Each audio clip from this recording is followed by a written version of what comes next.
السلام عليكم ورحمة الله وبركاته.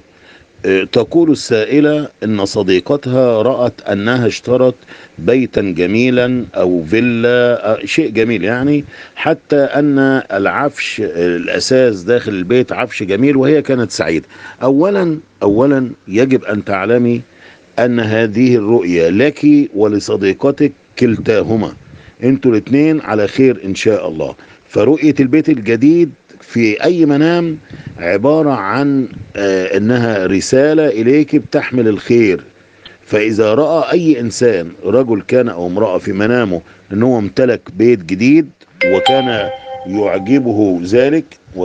يعجبه ذلك وفرحان يعني بالكلام ده، فهذه ايه تفسيرها؟ زيادة في المال.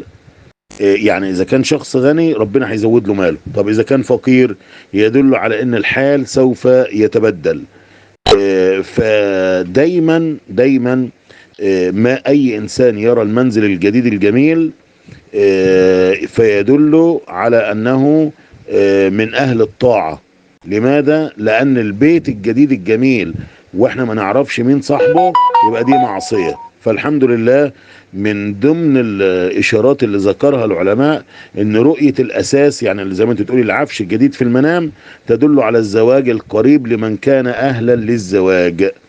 والعفش نفسه خير وفير وسعة.